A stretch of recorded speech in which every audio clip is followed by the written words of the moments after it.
Ladies and gentlemen, good evening. I am Bertha May Walker, the University Librarian here at the University of the Bahamas. And on behalf of the Board of Trustees Chair, Mrs. Allison Gibson, QC, and our President, Dr. Rodney D. Smith, I wish to welcome you to this gathering this afternoon in celebration of an incredible young Bahamian, Dr. Myron Rolle. To all guests in attendance, including our UB administrative and leadership team, the UB faculty, staff, students, and members of the media, thank you for joining us this evening. This afternoon, Dr. Myron Rolle and his beautiful wife, Dr. Latoya Rolle, are with us as Dr. Rolle's new book, recently launched, which is entitled The 2% Way. I'm certain we are in for a treat, and as we have the opportunity to hear about Dr. Rolle, his journey, his motivations, his experiences, all that have transformed his life. Our host this evening has spent the past 10 years blazing a trail of his own in the field of journalism.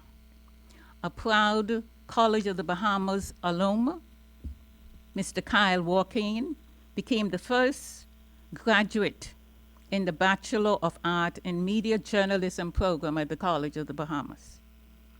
He has since gone on to receive a master's degree in global strategic communication from the Florida International University. And at 32 years, not sure he wanted us to let you know how young he is, he's now embarking on a new journey in pursuit of his PhD in hopes of joining academia full-time. We here at the university are also proud to have him as an adjunct lecturer in the School of Communications and Creative Arts. Over his decade-long career in broadcasting, Kyle, I hope I can call him Kyle, has made quite a name for himself, from beginning his career at Jones Communications Network in 2012 to a brief stint at the Tribune and 8 years at the Nassau Guardian and Cable 13. He has covered it all. From the moment that gripped our nation, like the passage of Hurricane Dorian, to the light-hearted stories that sought to inspire us all, Kyle shared them with utmost professionalism. While he is delighted to step aside from the news, his passion for broadcasting in the digital realm continues. And we here at the University of the Bahamas look forward to seeing the continued growth of our UB alumni. I now invite Kyle to introduce our guest author. Following a question and answer session, we will briefly open the floor for a few questions. Following the questions from the floor, Mr. Dino Hernandez, Vice President of Institutional Advancement and Alumni Affairs, will bring closing remarks. So ladies and gentlemen, please welcome Kyle.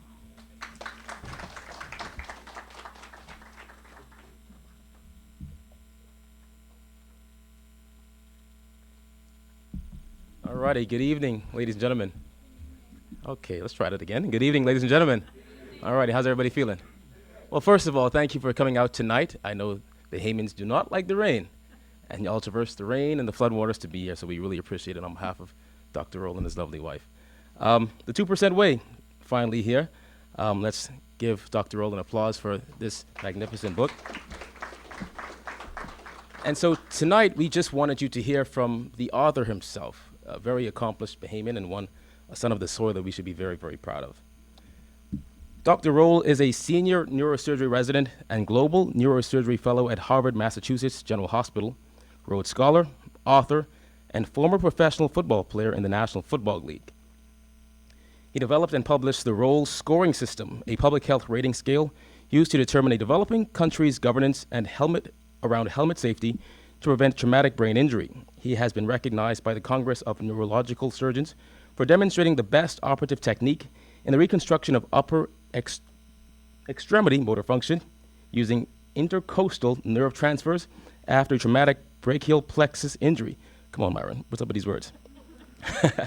Dr. Rolle is the chairman of the Caribbean Neurosurgery Foundation, a not-for-profit which houses capacity building and care in the Caribbean.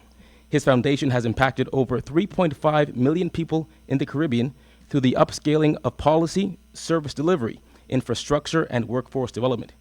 He is the author of The 2% Way. Dr. Rolle serves as the youngest ever board of director at Abiomed, I said that right? Abiomed, a leading provider of groundbreaking medical technology that provides circulatory and oxygenation support for the most at-risk cardiac patients.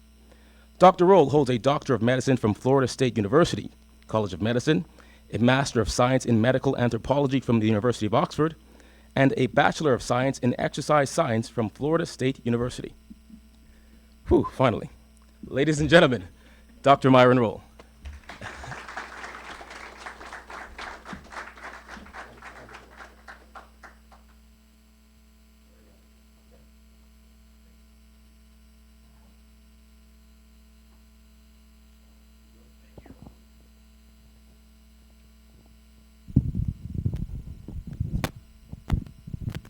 Alrighty, Dr. Have you back here with us in the beautiful sunshiny, not tonight, 242. How you feeling being back home? Very good. Feels very good. Thank you very much for everyone being here as well. I appreciate it. Okay, I finally got my copy of The 2% Way. First of all, when did you write it? When did you get the inspiration for it? What made you sit down and say, you know what, I want to write a book? Yeah, absolutely. So, we had these 24-hour shifts at the hospital at Harvard, and typically when I finish an operation, I don't call LaToya, my wife. I would wait till I leave the hospital, because typically when I finish an operation, a nurse or somebody says, Dr. Rolle, you got to come back, got to do something, so I don't leave until 2 or 3 hours later. But I was walking home one night, and we were just having a conversation in Boston, and she says, you know what, Myron, you should put your story on paper. And I said, well, you know what, I'm in the middle of residency. No one wants to hear from me right now. I'm not sure if I have anything really to tell. And she inspired me to say, look, people want to hear your story when we go out to eat, when people write into us. They always tell us how you've inspired them. You told me about how Ben Carson's book, Gifted Hands, really inspired you to do more and to sort of think of yourself bigger than the scope of where you were in your current life. And so you can have that sort of influence on someone else. And so putting all that together, praying to God about it, I started to put pen to paper. And 9 months later, we found a publishing company, HarperCollins. We had a literary agent, and we had this book done. And essentially, the 2% Way, I'm sure we'll get into it, but this is a philosophy that I've used my entire life, especially when I was playing football. It's a way to sort of manageably get through the challenges of life, break challenges and obstacles and goals down a bit by bit, piece by piece, so that you can continuously have forward progress every single day. It's a small, quantifiable measurement of how do I move forward each day? How do I win each day?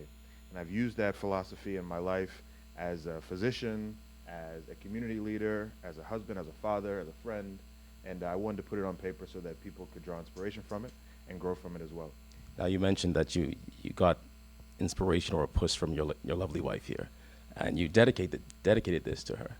You want to talk to us about the importance of, I guess, support in this regard, because you wrote this in the middle of a global pandemic, if I'm correct.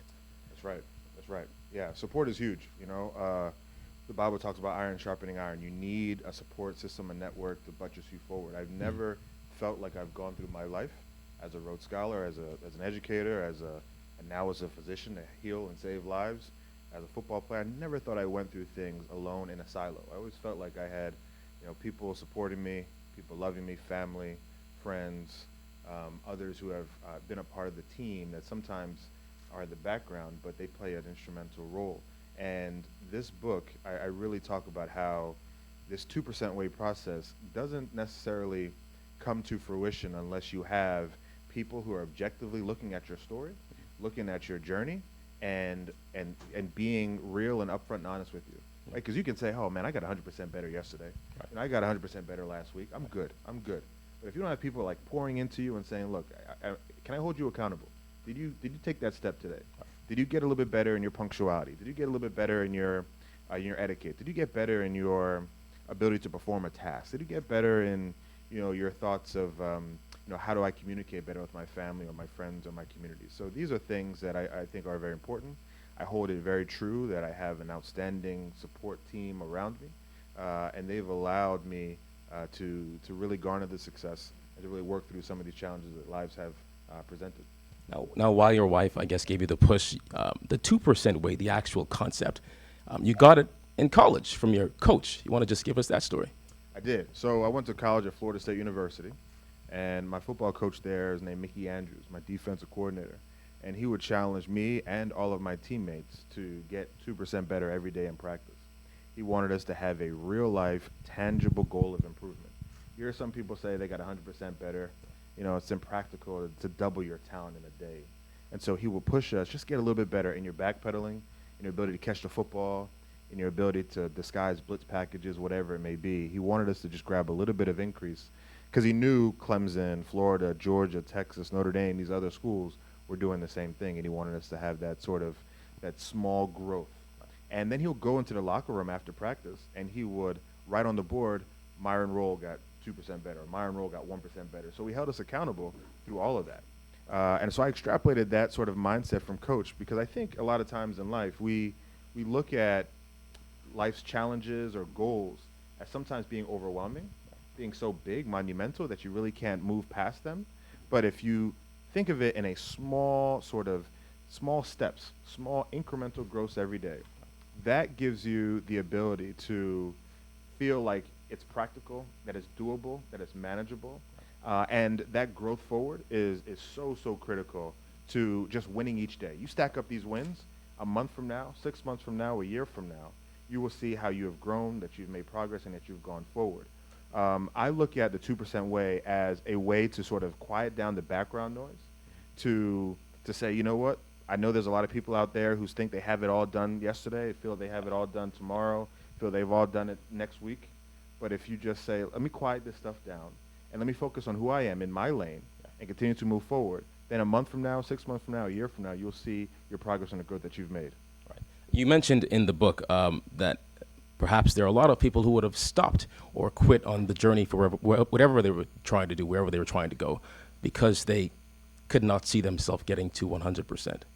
They tried to look at the bigger picture at one time rather than building brick by brick like you did. I just want to go back to your story because you took us through a nice long journey of your life in this book here. There was a point where you were predicted to be a first-round NFL pick, you mentioned here, and you decided, well, I want to take another avenue. And you wrote this, I want to quote this exactly as you said it.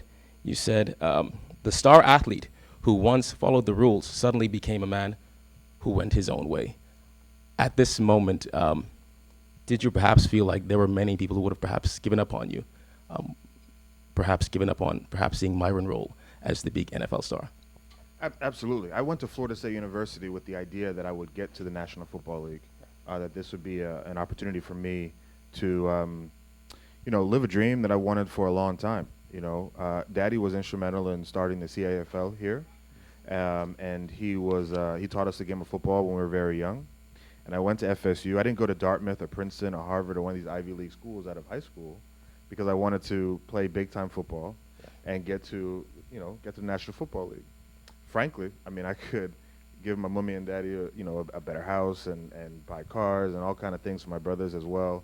There was some of the financial and monetary enticement, by playing that way, but the expectations were huge for me. When I was at Florida State, I know a lot of people expected me to do great things. I was a #1 ranked player in the United States, 83 scholarship offers coming out of high school, All-American at FSU, won several awards there.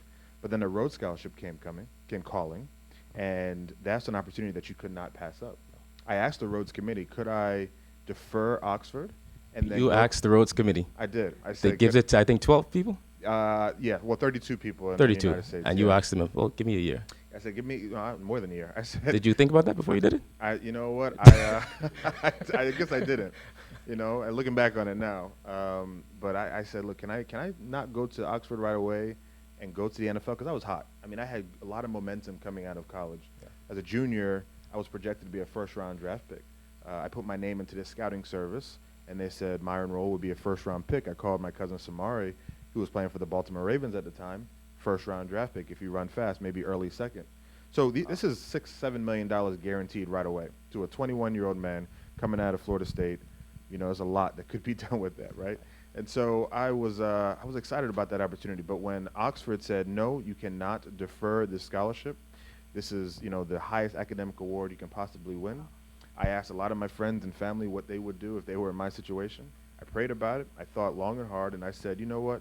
The way that I can be a true leader, the way that I could advance myself and advance my community, advance causes, is by putting the NFL, the fame, and the money and the fortune from this opportunity aside for a second, and then pursuing education and wanting to be a true academic and develop my intellectual capital, immerse myself in a new culture, meet new friends, develop a network, and be a Rhodes Scholar. And so I went to Oxford, got the degree over there in medical anthropology, as you know, endured some terrible weather in England, came back to the States and got drafted in the 6th round instead of the 1st round, made $50,000 guaranteed instead of $7 million, only played 3 years in the NFL instead of 8 or 9, which was projected. So there was a lot of sacrifice from the athletic side of things to make that choice. But to me, when I locked into the 2% way process and I said, you know what, this decision is going to behoove younger people who look at my story and say, here's a young man, a young Bahamian man who's done well, and maybe I can do the same thing. I saw myself in the stories of Sir Lyndon Pinling and Malcolm X and Kofi Annan and Paul Robeson and W.B. Du Bois, and Ben Carson. I saw myself in those stories. And I wanted people to see themselves in my story by making the decisions that would grow them and move them to a place where they change the community, change the town, change the city that they're in, potentially even change the world. And that's what I think that decision led to. Now, while you got the concept of the 2% way in college, going back to your childhood, you actually started, there's I think chapter 1 or 2 in the book here. You mentioned that you were in your room one day as a child, I think it was a teenager, and you wrote down 2 things after reading Dr. Ben Carson's book. I want to be an NFL player. You're surprised that I read all of that, didn't you? I want to be an NFL player, and I want to be a neurosurgeon.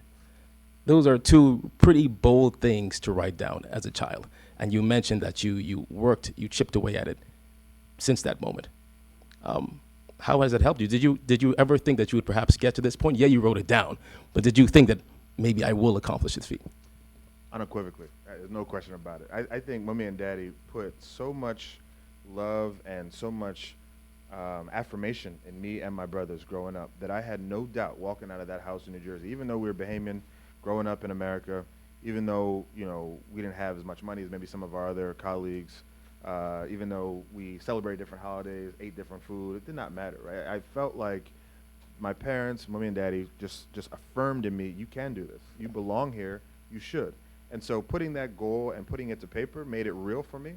It made it tangible. I saw it. I used my, I'm going to get a little bit neuroscientific here, but you have, this left side of your brain, which has your motor strip, and I'm right-handed, so that controls the motor. And so when you put things down on paper, so that act of actually physically writing commits things to your amygdala, your memory, a little bit more than it would otherwise. And so writing it down just made it more real for me.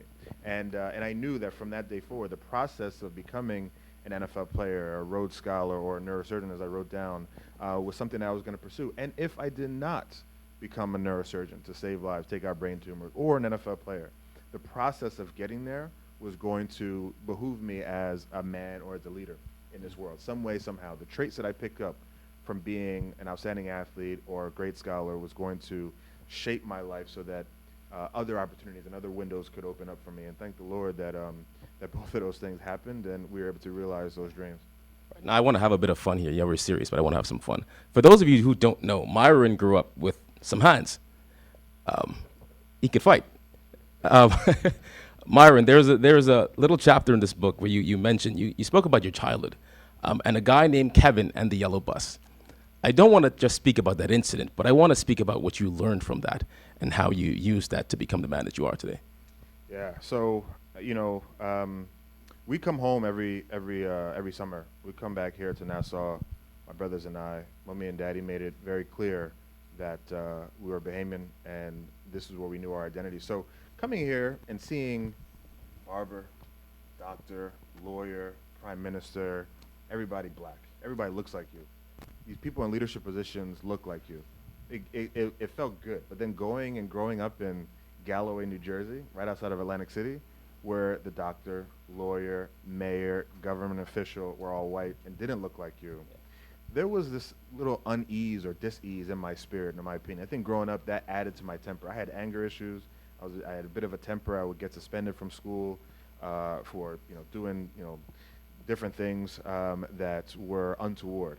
I was always a good student and always a good athlete, but I never felt like my behavior matched the two other aspects of my person. I felt like if I scored a lot of touchdowns and got straight A's, I could act how I wanted to act. And so this one day, this kid called me the N-word on the bus, a white boy, and I just saw red. I just went and my brother grabbed him, and then I started to beat him up. He did more than that. He insulted your mother as well. He did, call Mummy a B, and that's 2 violations. You can't talk about Mummy. You can't call me a racial epithet. Absolutely. You can't talk about my country. So these 3 things, he hit 2 out of 3. And I just had to let him know what time it was. But unfortunately, they took us to court in Atlantic City, New Jersey. And I remember sitting there, so similarly like I am now, dressed in a suit, looking at this judge in Atlantic City and explaining to him why I did what I did, why I was sorry and remorseful for what I did. Thankfully, by the grace of God, a couple community advocates and a good lawyer, I was able to walk out of that courtroom at 10 years old without anything on my permanent record. I just had to shake that young man's hand, apologize, do a little bit of community service, and then really try to change my life. Because at that point, I saw Mummy's face. Mummy is she's very jovial. She's full of life. She's just wonderful in all that aspect. But in that moment, I saw the look of disappointment on her face. Like, look, she always called me her last pain. She's like, my last pain. Here you are putting us in this precarious situation. Daddy's pretty stoic, but Mummy was very hurt from that. And so at that point, I said, I have to do more. I have to do better. The opportunities that Mummy and Daddy have done and sacrificed for us to be in America right now, it is not becoming of me to blow that or become complacent by my actions. No matter how good of a student I am, or how good of a leader, or how good of a football player I am, none of the goals that I want for myself will come true if I don't act accordingly. And so I really transformed and changed how I thought. Literally a month later, I gave my life to Christ, right? A month later, I got saved. I walked up in front of the church. And how old were you? I was 10 years old at that time. You got saved at 10? Yeah. Wow.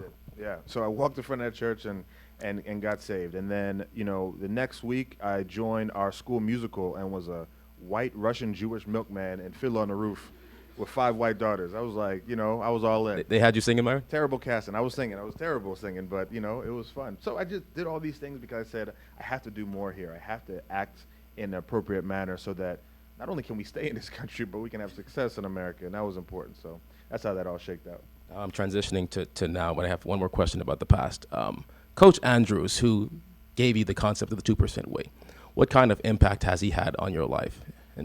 Yeah, Coach Andrews had a tremendous impact. He's from Ozark, Alabama, country guy, and he recruited me to play big-time college football because he thought that I could make it in the NFL.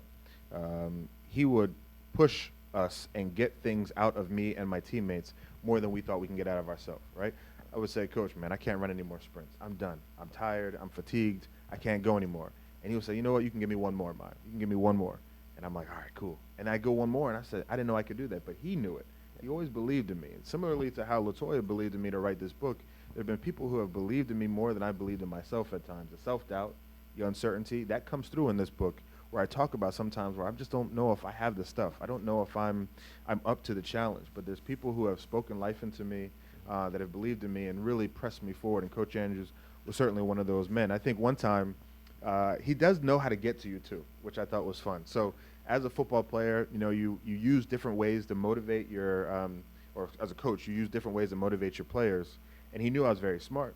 So there's one time, we got this line in front of us, And my hole to go through is this hole. I got to hit this hole, and if I hit this hole, then the running back who's coming forward will meet, and it's, best man wins, right? Like, you go and put your face into his face, and you see what happens. And so he wanted me to run there full speed, and for some reason, I was like hesitating a little bit. I wasn't sure. I was kind of guessing. And then he was like, you know what, Myron, if that was an organic chemistry test, you would have run straight into that thing, wouldn't you? And I was like, oh, man. So he knew how to get to me. He knew how to work it. But he was amazing, still is amazing. And I appreciate him. I called him when I wrote this book and told him that the 2% way is something that he really put on me and my teammates, and we live by it. Now, coming back to now, you started the book telling a story about doing a surgery on an infant. Can't remember the age of the child, but you went into detail about the surgery. I felt like it was pretty important. You want to speak to that experience? Absolutely. So in neurosurgery, I'm going into pediatric neurosurgery, and this is a field that I love. I'm only a year and a half away from this opportunity, and right now I'm in my training as a neurosurgeon, but I'll be specializing in pediatric neurosurgery. And one of the main sort of diseases that you find in kids is hydrocephalus. We have it a little bit here in the Bahamas. I was working with Dr. Magnus at PMH and Dr. Wadwa at Doctors for about 4 months. But essentially, it's when you have this fluid in your brain, this cerebral spinal fluid. It's the fluid that bathes our brain and spinal cord. Sometimes it gets trapped. And as you see some of these kids, they have bigger heads. It's called macrocephaly, and that's sort of when that fluid gets trapped. In a developed country, like the U.S., Canada, wherever, that typically comes from prematurity. Kids being born too soon, they bleed because the vessels aren't mature enough, and the fluid gets trapped. If you're in a developing country, I was in Zambia. I was in sub-Saharan Africa for about 6 months. There, all of the cases of hydrocephalus happen based on infection. Just poor infection where the mothers were birthing the children. They were birthing them in the barns and in the yard, out in the backyard. And so the kids get infected, meningitis, and then these sort of scarring of membranes causes the backup of fluid, and their heads get really big. So what do you need to do? You need to do an emergency surgery to stick a tube into the fluid-filled space in the brain, sort of like right in this area right here. And then you tunnel that tube underneath the skin, behind the ear, down the neck, over the collarbone, down the chest, and into the belly. So it's almost as if they're drinking the fluid. They don't know they're drinking it, but you're removing this fluid here, and it's sort of getting absorbed here, because it can't get absorbed here. Now it's getting absorbed in the belly. And so this surgery's got a lot of steps. I mean, it's got several steps. You're maneuvering and working with several different instruments. And so it was challenging at first to do, and if I wanted to be an outstanding pediatric neurosurgeon, I had to master this procedure from start to finish, knowing the layers of the belly, how to get in, knowing how to handle the material, knowing how to directly put that tube into that fluid-filled space in the brain without damaging speech, without damaging their ability to walk, without damaging their ability to smell or hear, all these different major senses and functions that the brain can do. And so it took me a while to sort of get comfortable with it, but I applied the 2% way and how to work it through. I talked to neurosurgeons who have done this case thousands of times. How do you do it? Tell me how you do it. Can I get a little bit better from learning your style, your method? I would watch videos on our Harvard library, go to our library and watch many videos, look at articles. Then what I would do, I'd actually visualize, and I'd talk to LaToya, who's a dentist, who doesn't know much about well, she knows a lot now because she's married to me, but at the time, I'm like, LaToya, I'm like, okay, this is what I'm going to do. I'm closing my eyes, I'm talking to her on the phone. I'm saying, okay, I'm going to put the patient here. I'm going to have my light fixture here. My anesthesiologist is going to be here. Scrub tech's going to be handing me my knife. He's going to be here. And I'm going to turn this way. And I'm going to start here. I'm telling her everything, right? Just visualizing it in my head and doing it over and over again.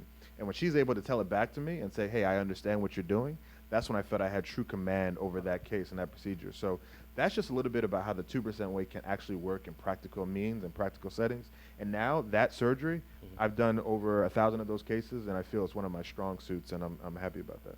All right, nice. Hey, incredible.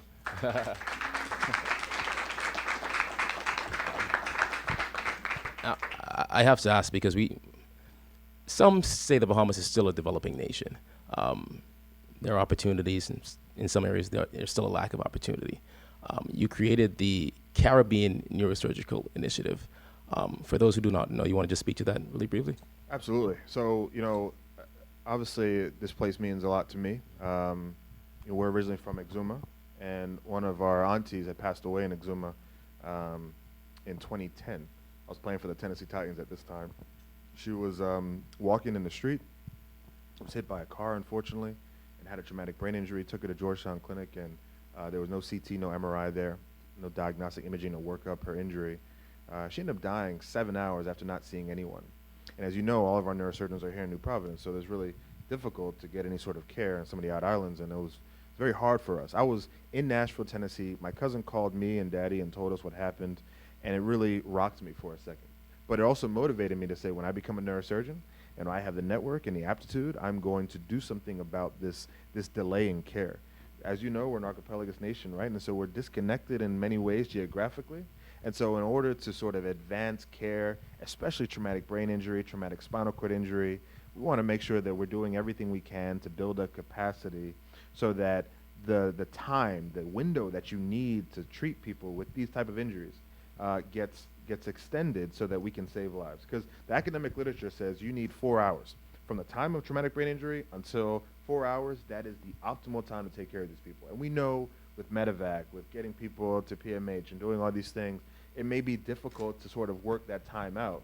But if you're able to treat and develop a way where communication can be better between the out island physicians and nurses and Dr. Magnus and other neurosurgeons here, if you're able to develop imaging centers there so they can diagnose, if you're able to develop ways that nurses or front care providers can elevate the head of bed 30 degrees, can start some anti-sedatives, can lower blood pressure, do some of the things that decrease intracranial pressure, that extends that 4-hour window. Now it's not 4 hours anymore. Now it's 8, 9, 10, 11 hours. And that gives you the time to get over here to PMH and get the life-saving surgery that you need. So our foundation is working through several avenues: policy, education, clinical advancement, to really just move and upscale neurosurgical care, especially urgent and acute neurosurgical care, forward. We've had a neurotrauma workshop we've done for the nurses here in New Providence, also in Grand Bahama. We have done a lot of work in Montserrat and Antigua.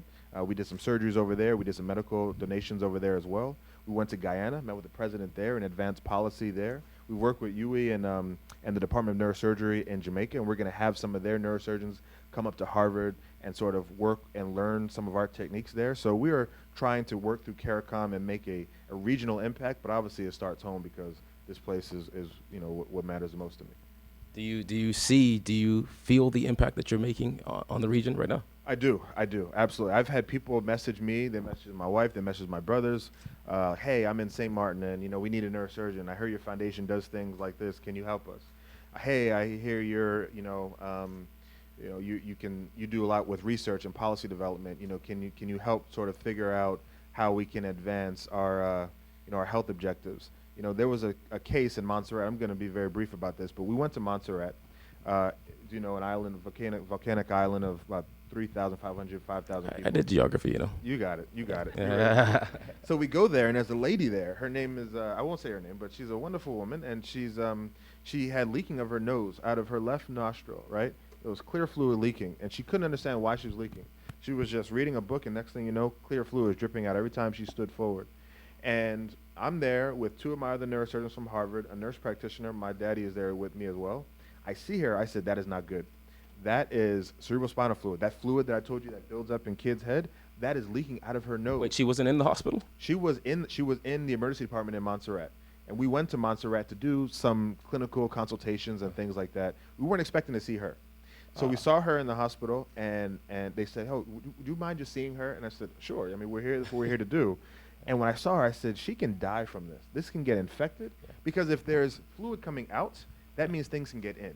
Bugs, bacteria can get in, and you get into the brain, and that becomes a nightmare. So we went there.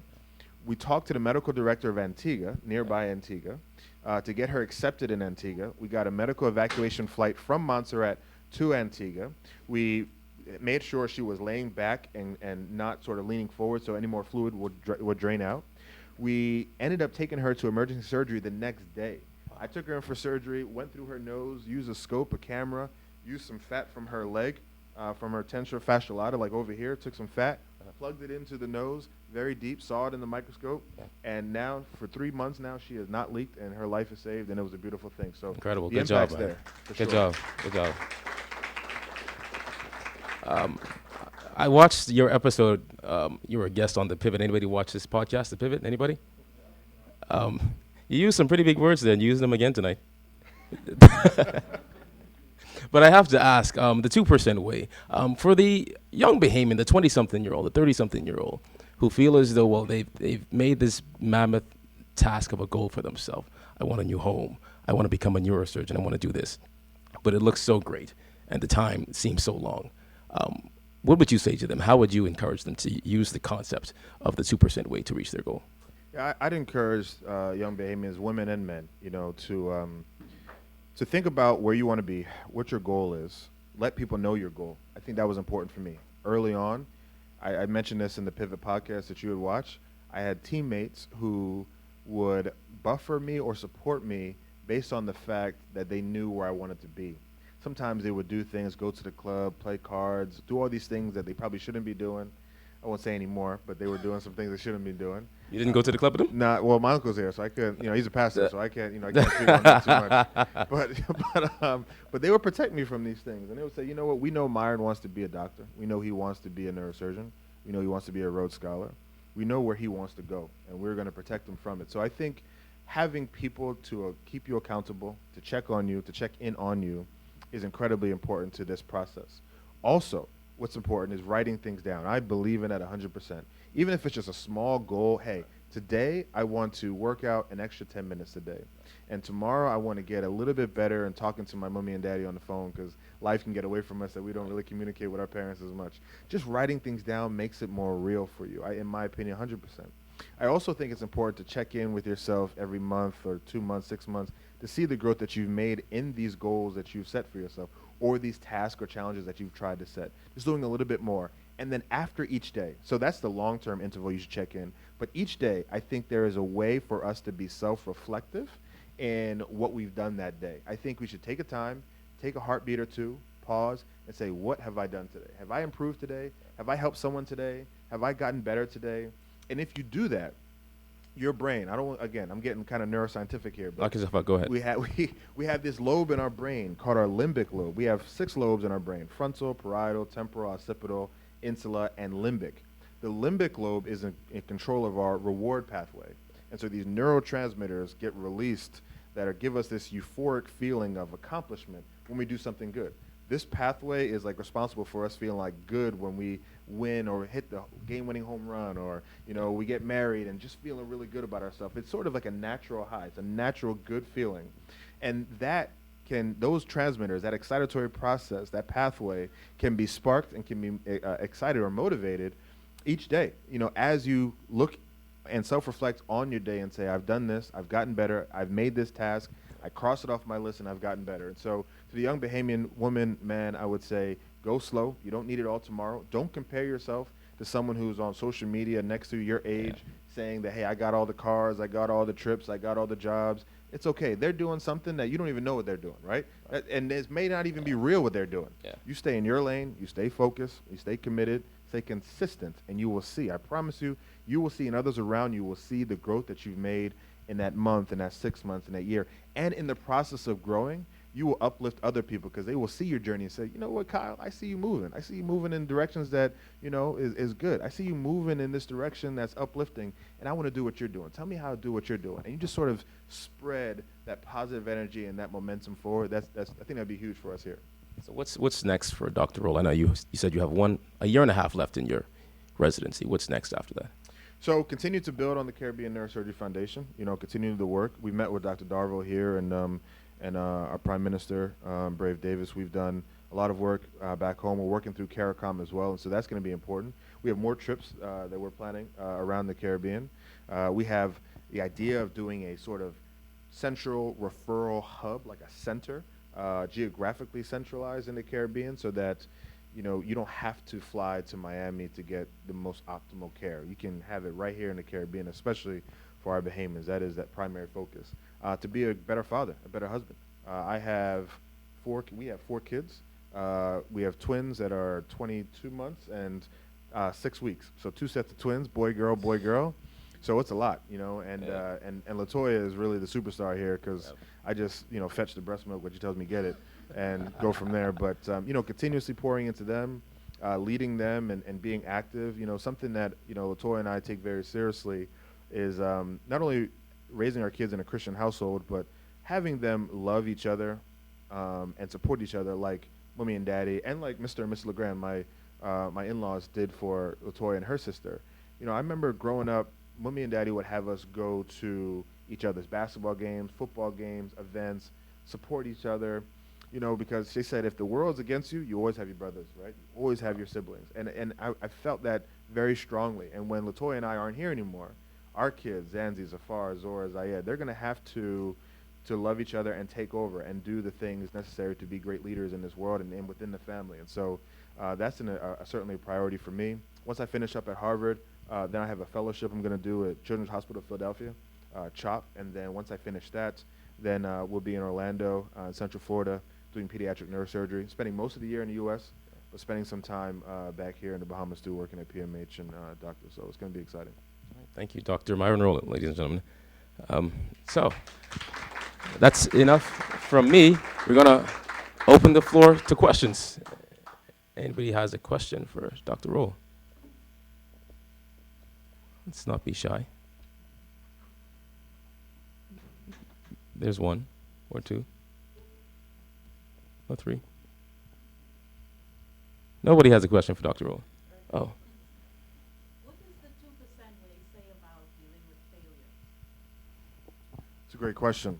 I think failures at times can feel like setbacks, can feel like, you know, you've let people down. And I write about this in the book quite often, how I've used those moments where I felt like I didn't accomplish a certain goal as teaching and learning moments. And I think the 2% way blocks out that emotional reaction and that stress and the background noise that sort of comes with failure, to allow you to sort of hone in, be disciplined, and focus on the next steps. Focus more on your progress than focus on the deficits that you potentially have. And I talk about the book. I have two examples of failures that I mentioned. One, when I first applied for the Rhodes Scholarship, you have to do it through your home institution, so I did it through Florida State University. And I had to sit there in front of some judges and answer questions about whatever, current events or whatever they throw at me. And I remember going into that conversation, they asked me a question about here, back home. They said, what is the problem in the Bahamas right now? And, you know, I said, first thing that came to my mind, I said, oh, it's probably crime, you know, a lot of crime, a lot of gang violence, things like that. And they said, well, why is that happening? And I don't know why I said it, and it's such a terrible answer, because in my opinion, it's not the truth. But I said, oh, it's a immigration policy we have here. You know, a lot of immigration that's happening, and that's what's causing it. And it was such a terrible answer. And they dug into that. They knew that it was the wrong answer, and they were like, oh, so tell me about it. So you think, you know, immigrants in the Bahamas are like the Mexicans in America coming in and doing all these things? And I was like, oh, what am I doing? And I did not pass. I did not pass that first interview. That was a failure, right? Thankfully, by the grace of God, they thought I had a bit of potential. And they said, we'll give you another chance. And so what I did for the 2% way in that particular moment was talk to my advisors, my mentors. There was another guy who won a Rhodes Scholarship, and we had a discussion. We did 3 mock interviews before I had to do that next one, and they were asking me questions that were very challenging, not softball questions.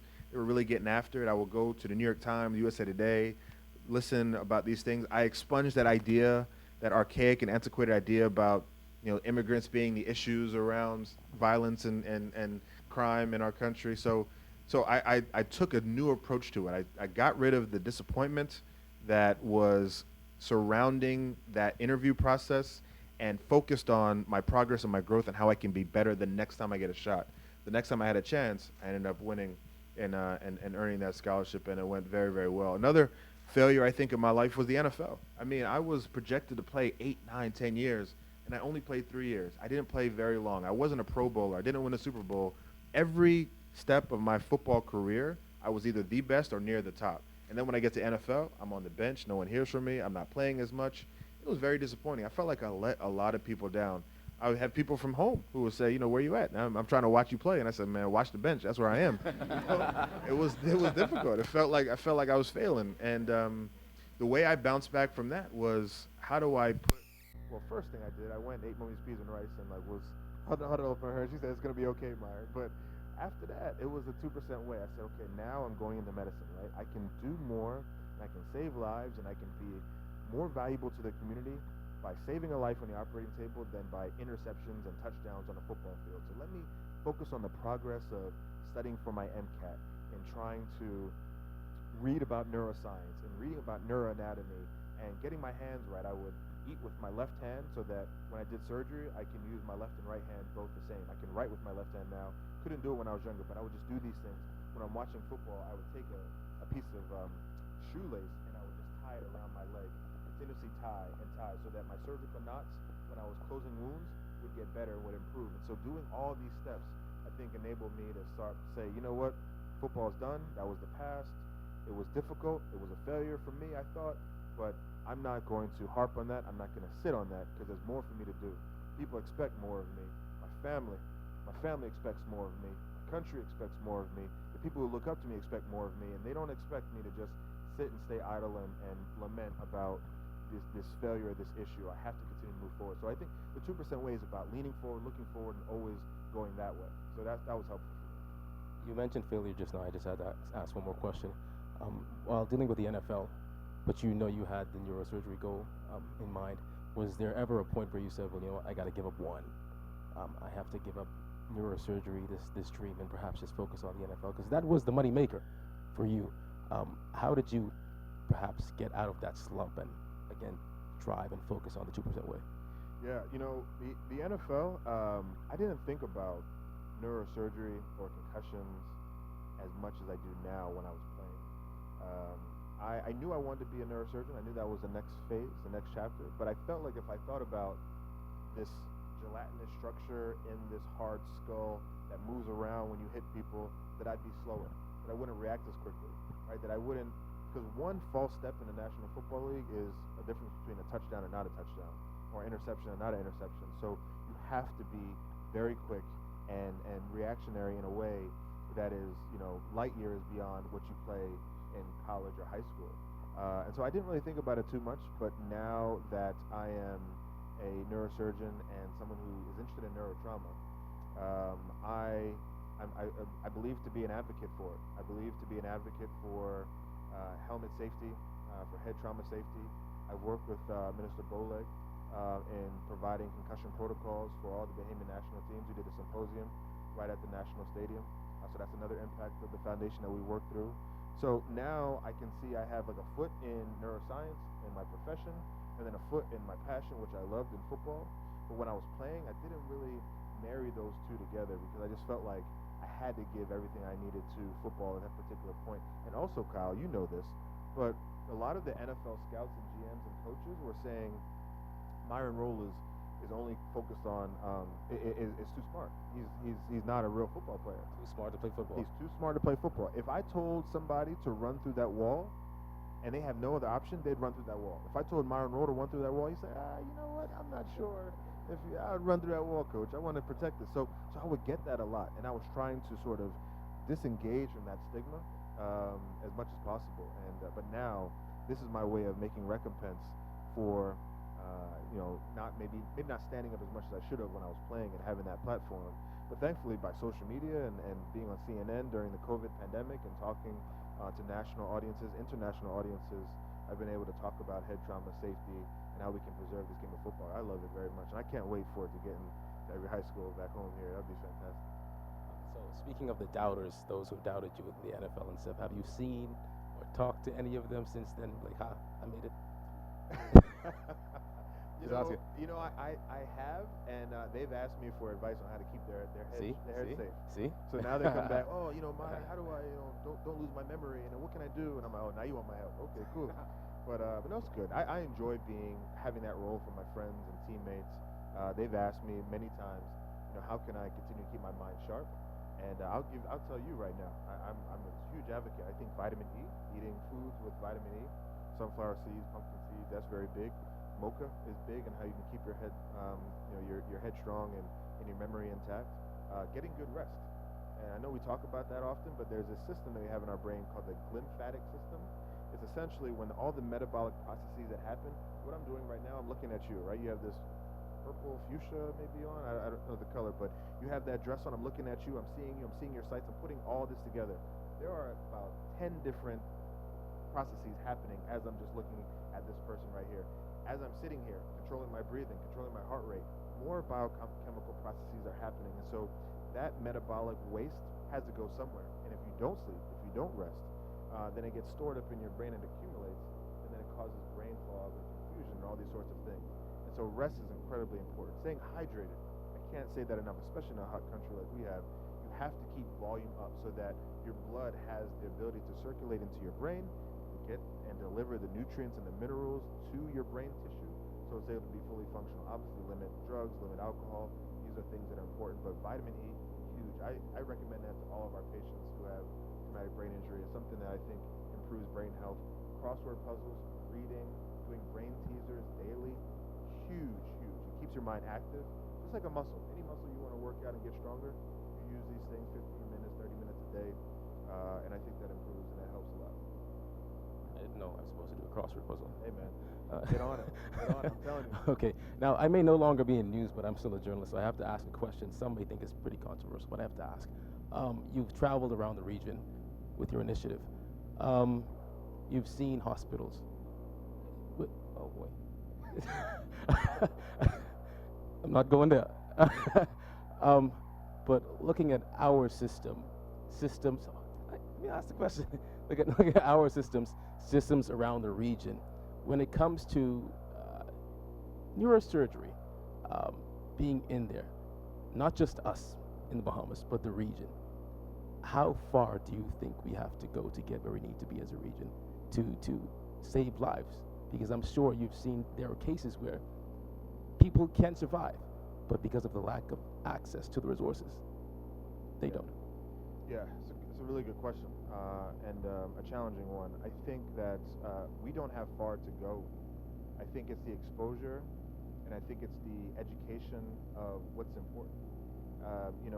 There were moments at PMH when I would walk in and a patient may be deteriorating right in front of our eyes and decompensating, and the staff knows what to do. They have all of the attributes, the mental power, the physical power, the skills to do what they need to do. But the understanding of the urgency of this moment, the understanding that the brain can't wait, that time is brain, that to me I think is limited here and across the region. We're no different than anywhere else. And so I've seen that in Guyana, I've seen that in Jamaica, I've seen it in Montserrat, Antigua, I've seen that in Trinidad as well. And so I think, through the foundation, trying to get people to believe that brain issues are preventable and brain issues, you can come back from them. And just as serious as you may take a heart attack, because we all know what a heart attack is, heart stops, chest pain, we know it, feel it, or a break in your leg, we know it, we can see that. The same way we look at those issues, we need to see when people start slurring their speech, have a droop in their face, maybe are a little bit confused, maybe have an excruciating headache, and not wait on it, not say, I'm going to pray this out, or I'm going to wait this out, I'm going to sleep this off. Yeah. No, go see somebody right away, because you never know what that can happen, and time is brain. And so I think it's just about the understanding and continue to push that message that we need to take this seriously. We need to move expeditiously from all fronts, from us as patients and us as like the normal citizenry to physicians, nurses, and other providers. We all can do our part. So I think there's hope, and that's what's so encouraging about it. When I go to Boston, I'm at Harvard, I have all the accoutrements I want. I ask for something, I say, give me this. Boom, next, oh, it's here already? Wow. Yeah. You know what I'm saying? And it's not here. Not here. But it's okay. It's all right. I mean, I can come here and feel spoiled that I've been in that sort of system. But I also can humble myself and say, okay, this is not the same place. There's not the same resources. But there still can be work done. And I think the work starts at that understanding and educational level from all different prongs. The pronged approach of normal citizenry to government to the healthcare providers and the workers. We all can do our part as a team to advance and move forward for sure. Question? Oh, Cheryl Bazard. So good to see you.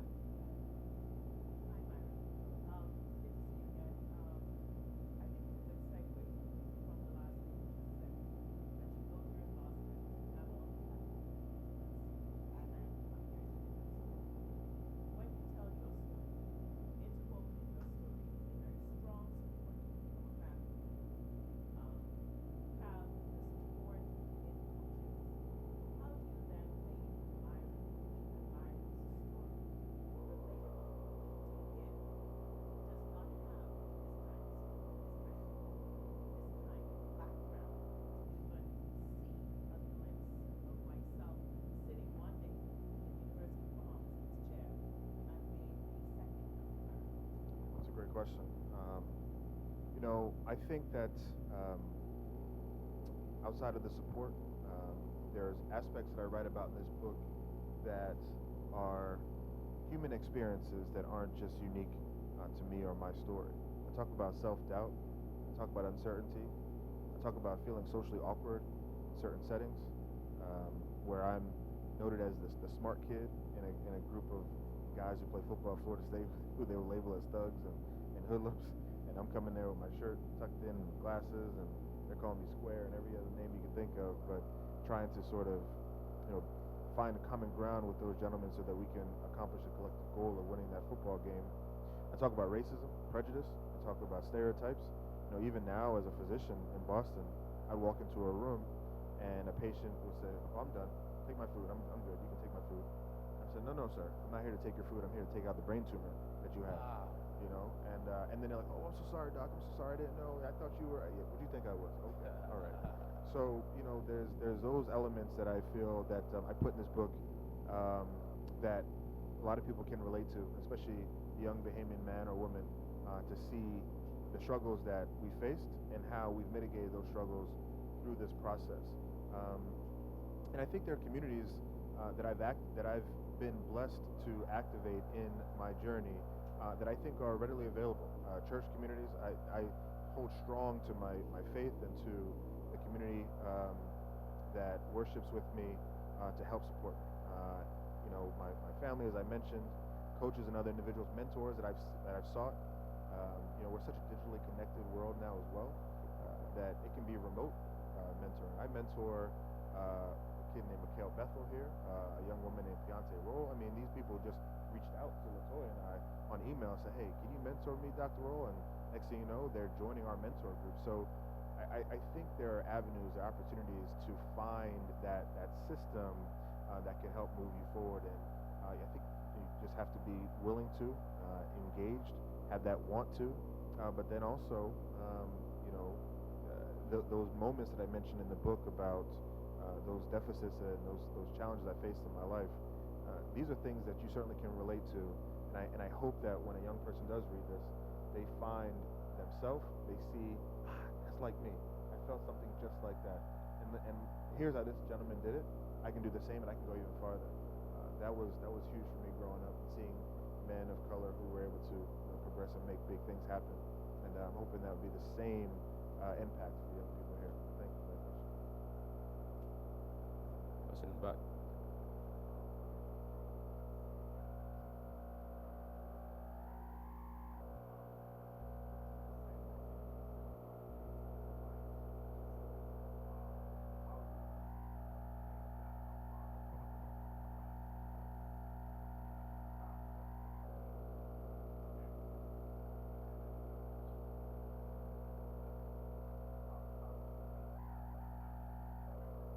That's a really good quote, by the way. You pass up the fame and fortune for excellence.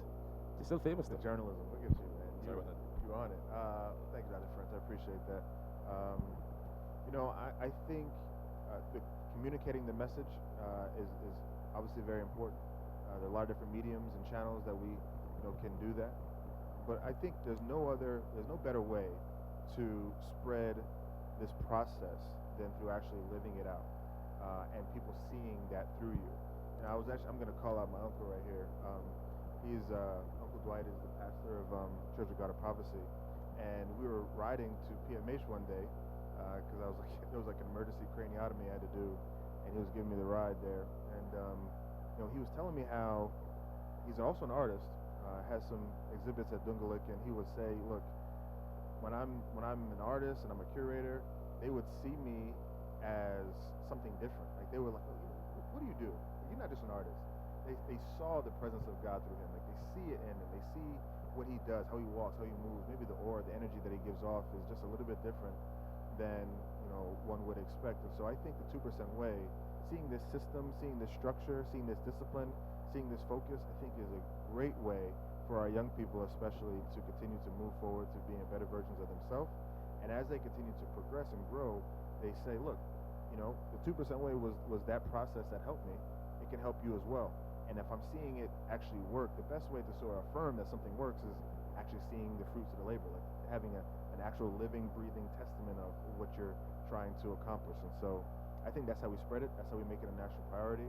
The more people that engage with it, the more people that want to be a part of it, we're excited about it. We're looking forward to pushing this book and pushing the messages around this book, through conferences, through mentorships, and through other sort of strategic ways to really make this, not only just a story of, a Bahamian who, has done well, but really a story of you, how you can win, how you can be successful, how you are the greater Myron Rolle to come in 20 years from now, 30 years from now, whatever that may be. So we're fired up about that opportunity.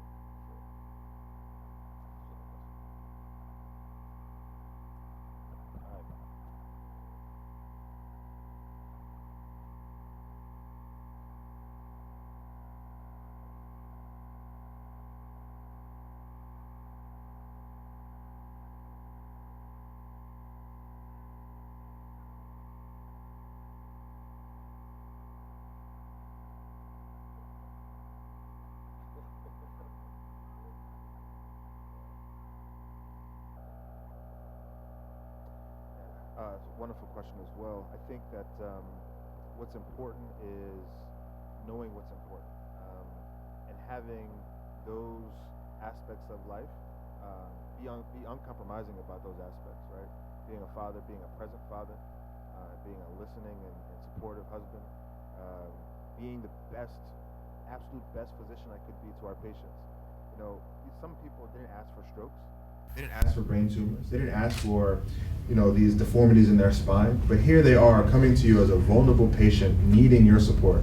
And so it's my duty and our team's duty to study up, to read, to know their lab values, to know their physical exam, to know what their images look like, to get all that data together so that we can deliver the best, most optimal care possible. So these things I take very seriously. And I feel like I have this rhythm and I'm on pace and I'm on beat all the time, knowing that these important issues I'm uncompromised about, and that they hold a certain level of reverence in my life. And obviously being yoked to God and knowing where I need to be and how, as far as I can go in life, as much accomplishments as I may have, I know who helped me through it all. I know who's covered me and blessed me to get where I need to get to.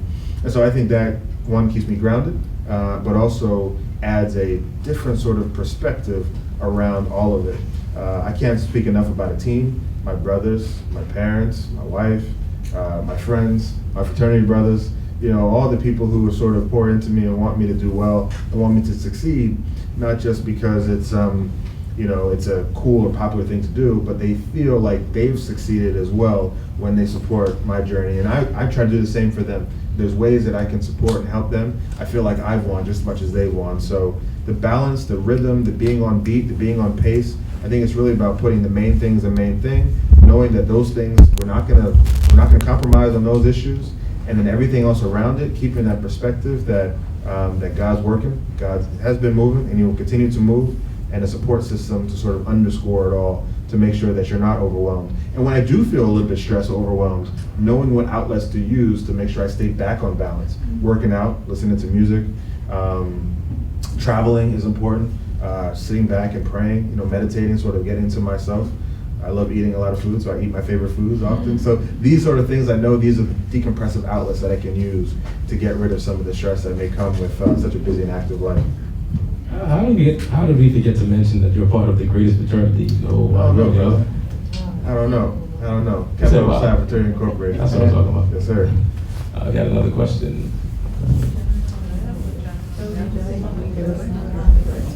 Oh, she had a question. Doctor, what can we expect from you in terms of another book? Is it too early to predict that? Well, I think the next book may be a children's book. I think that's what we've talked some publishers about. Whether it be an adaptation of the 2% Way for a kid to read, or something else about some of my professional work, the global neurosurgery work, traveling from country to country. One thing that LaToya and I have had challenges in finding are Black-inspired children's books a lot of times. We'll get gifts from my colleagues at work, And the kids who are in the book, the heroes in the book, don't look like our kids, right? You know? And so we're like, no, how about we put a young black woman or a young black man traveling the world or doing something great, being the hero, so our kids can read it and see themselves. And so I think probably leaning towards that, and maybe another memoir as we get a little bit older. I'm 35 right now, and maybe in another 10 years, when I'm 45, we can do that. God's spare life. So. Good evening, everyone, and good evening, Dr. Rolle. You mentioned that from a very young age, you wrote down what you wanted to do with your life, and one of those being a neurosurgeon. So for those of us that, like myself, that have this same goal, we see the lengths and sacrifices that you guys would have to make to get there. And it causes you to question this goal sometimes, like, is it really worth it? So how did you know at that young age that this is what you were destined to do? Or you being a man of faith, did you receive a revelation that this was your calling? That's a great question. So when I read Ben Carson's book, Gifted Hands, he's a black pediatric neurosurgeon, I'm sure you know, separated the first congenital twins who are connected in the occipital lobe and have both of those kids live. He was the youngest pediatric neurosurgeon chair at Johns Hopkins ever in their history. He had a bit of a temper growing up. He's a black man, parents focused on education, so I saw a lot of myself in his story, similar to the answer that I had given to you earlier. And so I was like, okay, this seems really interesting. And as I started to read more about neuroscience, the brain, its functionality, one part of the brain controlled speech, the other part of the brain controlled smelling, the other part of the brain controlled how my eyes moved and followed light or changed the pupils of lights when it got shown. These sort of things was just so exciting for me. It sort of activated a level of euphoria that I got similarly to when I played football. When I made a big play on a football field, I got really excited. It was like, yes. When I learned about the temporal lobe or the parietal lobe or some brain tumor that can be treated by polio cells, I said, oh yes. It was the same kind of rush, the same sort of adrenaline.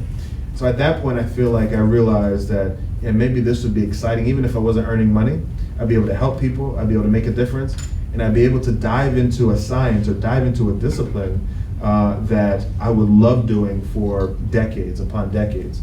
Then I actually got into, I wanted to make sure it was real, right? I didn't want to make sure that it was just sort of this nebulous sort of fantasy, quixotic sort of thought process that I had. I got into an operating room with a neurosurgeon. I shadowed one just to see what he or she did.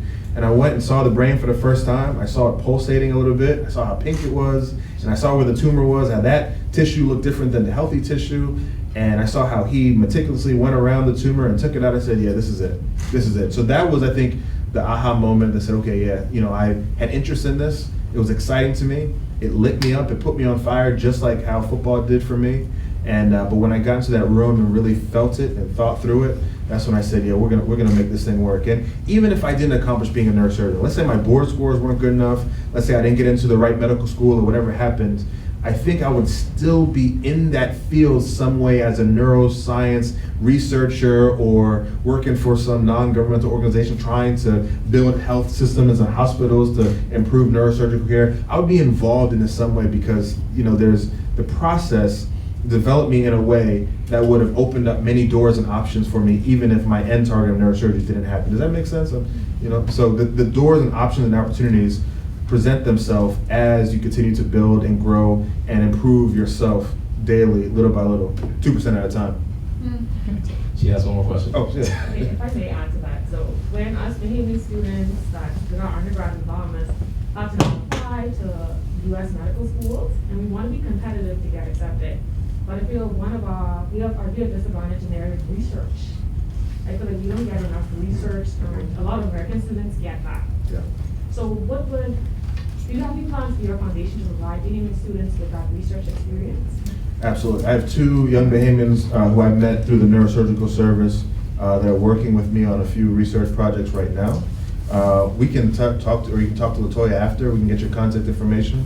We have several different projects working around the Caribbean region, even here back home. And I can connect you to people, whatever you're interested in. It's just about the plugs, right? You asking this question right now, you being here in this particular space and place right now, is now an opportunity, a window for you to help get that research, right? So this is what we're talking about. This is what we're mentioning, right? How do you engage and find those opportunities to continue to advance and continue to move forward. You are absolutely right.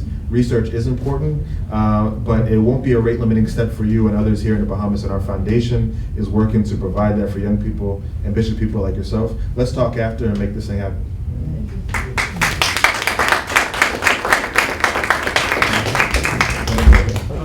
A curious question, the brain's ability to rewire itself. It took me, I'm right-handed, it took me 2 years to learn to brush my teeth with my left hand. I'm learning the alphabet now, learning to write with my left hand as well. But what I found is the minute I just relax, the immediate thing is for me to pick that toothbrush up with my right hand. And this kind of knowledge rewiring mechanism, it fascinates me, right? Is there any book that you can suggest that I read to do this? Because I think I'm going to try and retool some of the processes to switch everything to my left hand, just as an academic exercise. Yeah, that's not a problem. No, that's a great point. I don't know of any books off the top of my head, but I can certainly look into that for you. But the process that he's speaking about, which is absolutely true, is called neuroplasticity, where your brain cells can sort of learn new functions. We see it a lot in our stroke patients. People who have had strokes can happen hemorrhagically, so if you have a lot of bleeding, that can cause, the blood is kind of toxic, cytotoxic to brain tissue, and that can cause cells to die. Or strokes can happen when you have a blockage of one of the arteries and then you don't have any oxygen to those cells. Again, they die. And so if they die, then sometimes, this doesn't happen all the time, but sometimes neuroplasticity takes over, where the cells that are around that blockage can learn the functions of those cells that just died. It sort of can take over the function of the neighboring cells. Let's say like I'm here and Kyle is there. Kyle has now gone away based on this stroke. I'm still alive and viable. Kyle used to function through talking and production of speech. Over time, I'm going to inch closer and closer and closer and closer and closer, and then I'm going to learn how to produce speech like Kyle did. But it's going to take time, like you mentioned. It takes some definitely some time for those synapses and neurons to connect and to start those signals to work in a proper fashion. But it's a real thing. I'll look into that. I know you have a connection with my daddy, so we can always stay in touch about the book that help with neuroplasticity and the rewiring you're speaking about. But it's an absolute phenomenon, and that's why the brain is so amazing, because it can do things. And that's another, I don't mean to get too like spiritual, but that's another reason why when I'm at Harvard and people are like, oh, do you believe in God when you're talking about the brain? I said, absolutely. I said, this is not from a big bang to think of something like that. When a function is lost and then it's able to be recovered based on just a bang, like some cosmic event that happened. No, this is God at work, making sure that we are able to still have a meaningful life, communicate, and do the things necessary for us to be active and contributing members of the community. Oh, two more. Go ahead. Dr. Rolle, I sit here this evening and I'm extremely impressed with what I'm hearing. You talk about your family support, you talk about your faith in God, you talk about what you're doing in Harvard, yet still you've been able to reach back to the Caribbean to assist with what's going on in the Caribbean. You've come to Princess Margaret, that most of us like, oh my gosh. And you see an opening, you see the need to help there, to improve our country. How do we encourage so many of our children who have left our country and it's like, oh, la, I refuse to come back home. They don't see that giving back to their own so that it can be improved. What would you say to some of our children who have decided to go to Canada, remain in Canada, remain in the US, wherever they are in the world, without giving back to the country that has reared them? How does that 2% assist them Absolutely. Kyle said that might be more than 2%. But no, that's a great question.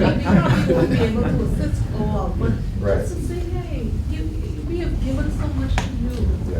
You- Absolutely, absolutely. Yeah, I mean, that is a certain conundrum that we've experienced here, and other Caribbean islands have faced it as well. The brain drain, so to speak, where some of our best and talented women and men, creative minds, strategic thinkers, have taken their talents elsewhere. I'd say that those high-income countries, there is luxury, there is comfort there, certainly, but there are other individuals who may be able to duplicate or replicate your services there. Whereas you come home, you can stand in a gap and a void that we're searching for that. Like that is it's a necessity. You are absolutely needed. And so thinking about your life from a 30,000 foot view, instead of thinking about it in this sort of, this myopia of, okay, and I just gotta get what I got, I just gotta get my money, I gotta stay comfortable in this setting that I'm in. But if you remove yourself objectively from that moment and say, okay, what kind of impact and difference am I really making in Toronto or in New York or in LA or wherever I am in this world? I'm doing well, but could this be greater? Could this be more profound? Could this be felt by the people who have poured into me and given me life and given me this opportunity that I have now? If that answer is if you answer that question, I think honestly, then that will draw you back. And you don't have to come back permanently. I've never expressed that I plan to be here permanently all the time. My wife's American, even though she's always in Bahamas. She's American. Her family's there. I get it, right? But there's opportunities to make a hybrid model or an approach where you can spend time, in the U.S. or in Canada, wherever else you are, any HIC, high-income country, and then come back home and give that service. I would say the second thing that I've had to deal with, and I've had the stresses at nighttime talking to LaToya and my family about this, is not getting dissuaded by some of the resistance that you may feel when you come back. Right? You come back home and you say, I want to make this difference. I know I can do this. I think I have the knowledge to do this. I have the resources and the networks to do this. But you feel like you're getting stopped. You're like, why are you stopping me? I know what's best. There's red tape everywhere. Oh man, Yeah. It's like you're going through this, and I'm just like, this is so challenging. Why am I hurting my head over doing this when I can be somewhere else and not have to hurt my head? It's remaining patient through that. It's remaining steadfast through that. It's having decompressive outlets through that. That's where the 2% way I think can come in the process. We say, you know what?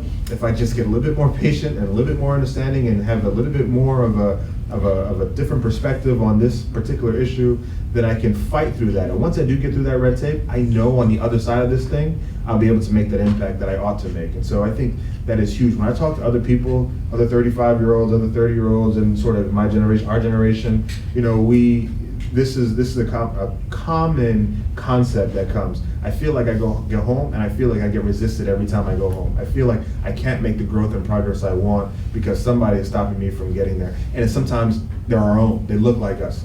And so I continuously have to have this conversation about it and had to quell some of those angst that I've had about that situation too. But it matters to me. It's important to me. It makes my mommy and daddy proud. Every time I'm able to come home and do something, and I love it. Sorry, yes, yes. So that was a couple questions now. First small point. My son now lives in the U.S. and I did computer science, now he works in engineering. My son spends 24 hours of the day playing games. I spend hours on social media. What is this doing to us over the long run? Well, I think social media has a way of influencing our habits. Our communication, I think, has been limited through social media. The way we talk, the influence of seeing videos and seeing words written that sometimes you may not even know, but subconsciously have been influencing who you spend time with, how you speak, your language, maybe even some of your goals that you have. There used to be this old concept that if you're on your phone a lot, if you're talking on the phone a lot, the radiation from the phone can cause brain tumors. That has not been substantiated in the academic neurosurgical literature. So as far as like an organic pathology in the brain, that's not something that we've seen. It's more of behavior influence and behavior trends that we see moving people away from family, from things that are important to sustaining life and to continue to progress life.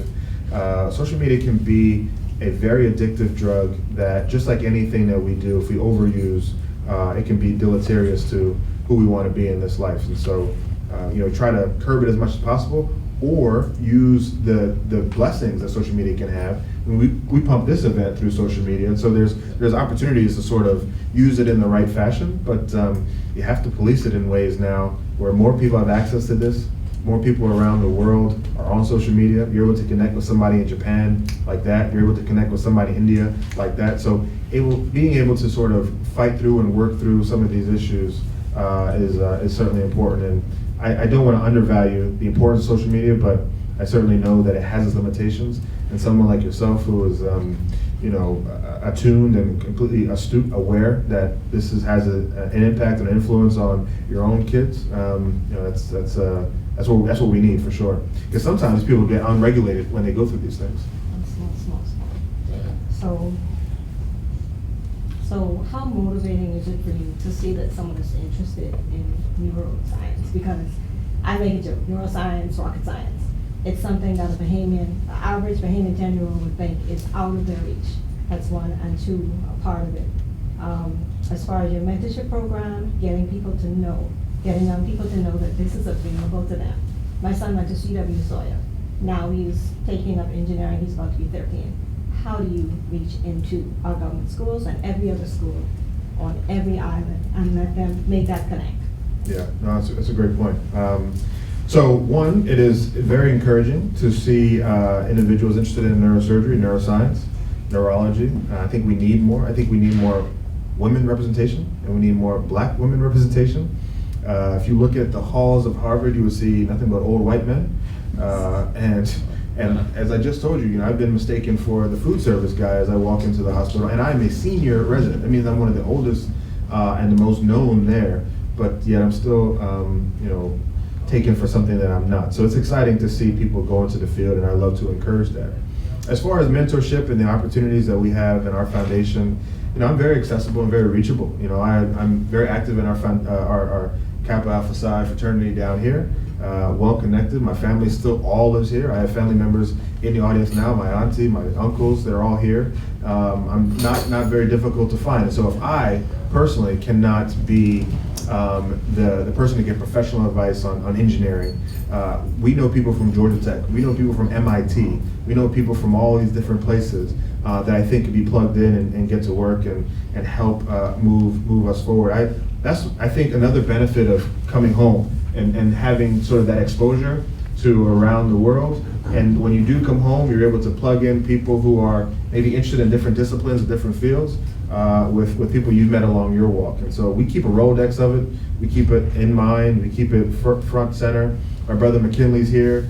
He's my older brother, and he's somebody who's like my manager, or somebody who sort of helps me through it all. And LaToya, my wife, is also the other person. If you want to get to me, sort of you work through them a little bit, and so we all make it happen. So having that support staff and having that access, those access plugs are important, and we're very willing and able to do that, and we believe it's important. So a statement, I'm sorry to be so bold. I think for us to stop and to mitigate the brain drain, I did computer science in Baltimore, and I am right now tempted to leave my country, and that is something that's important here for us to now stem it for the young ones that are coming up, so they don't have a reason to leave. We have the opportunity here. So I like the point that she made. Yeah, it's wonderful, absolutely wonderful point, no question. More, I think you make opportunities and make it exciting, and you engage young people early on the different STEM careers. I think the better it will be for us going forward. All right, thank you. We're going to take one more question from the young lady in the back there. Well, underneath the shade, what comes to my mind is the humble child who tastes the grace of God. And I see the beautiful, it's so attractive. And I am so proud of you that you stand with your faith. You're not afraid to talk about God, your family. But I think that comes from your foundation. And I know you're in somewhere rural town, and I know some stuff my mother told me, but I'm so proud of you. And in the world today, people kind of not talk about their faith, they kind of like tap it down. But I'm proud of you that you talk about God, you talk about your faith, and God honors that, and He will take you higher. Thank you. Thank you. Any last words before we invite the DP to give you? Oh, thanks. Well, I just appreciate everyone for coming. I really do. I appreciate your attention. I appreciate your eyes. I can feel the energy in this room. This is phenomenal. It's always great to be here. We've done book tours in Atlanta, in Jacksonville, and Tallahassee. We have one potentially coming up in DC and New York, Houston, as well as Los Angeles. But this had to be a stop. This had to be a place that we wanted to make make official on this sort of move in advancing this 2% way. This book, it's available everywhere you want. Amazon, Barnes and Nobles, anywhere you get books online, it's there. You can go to my social media. I have the link on my social media page on Twitter, Instagram. It's just Myron Rolle. You can find it through that. But we're excited about it. We hope that you share this message, spread it with your employees, your mentees, your family, everyone else that you come in contact with, because we believe in this. I believe in this message for sure. I knew growing up I needed to hold on. My brothers and I, we needed to hold on to something to move us forward.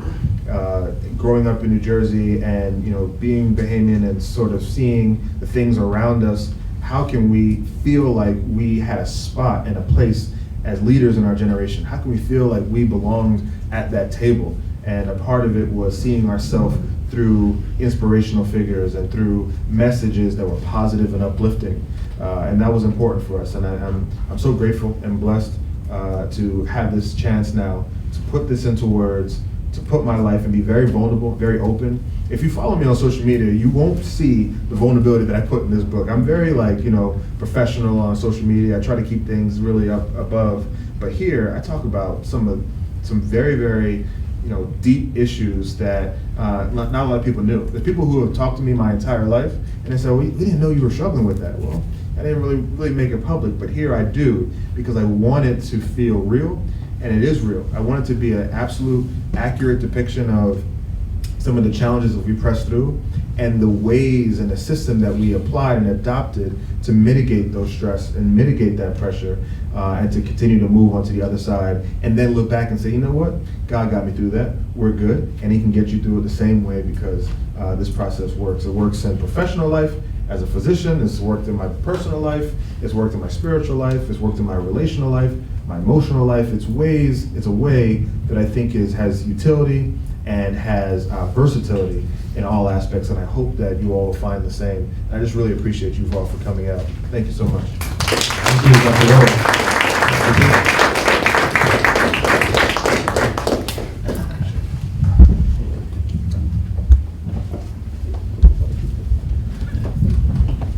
Good evening, everyone. Let's give Dr. Rolle and Mr. Walkine a round of applause for such a wonderful time.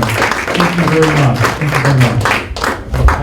This is not in my script. I was just absolutely impressed by everything you shared. You shared your heart and your soul with the university community. So thank you, thank you, thank you.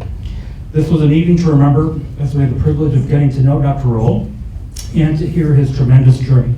On behalf of University of the Bahamas, I wish to express my appreciation to you, Dr. Rolle, and your lovely wife, Dr. LaToya Rolle, for joining us. Please know the doors of this great institution will always be open to you. I want to encourage everyone to be sure to order your book. I was going to give you a plug anyway, okay? As Kyle mentioned, and I'm sure it will shift you. I look forward to reading it as well. I extend well wishes from our president, Dr. Rodney Smith, who met with the Rolles earlier today and received his copy. An event such as this, one takes a team to pull off, and as you even said, your team. And here at UB, I'm honored to work with such wonderful colleagues.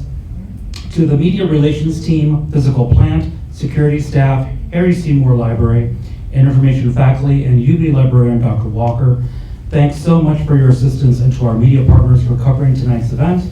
To the Division of Institutional Advancement team, including the Office of University Relations, Development and Grants, Alumni Affairs, thank you for always coming together for these events.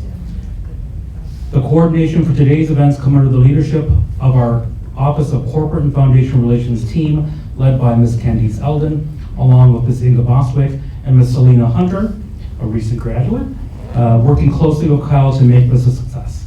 Kyle, you make UB look good. Thank you for your moderation. Ladies and gentlemen, again, we thank you for coming out. I would like to present the Rolles with a small token of our appreciation before you all rush him after this, and then we will officially end tonight's event. Please continue to be safe and have a great evening. Thank you again.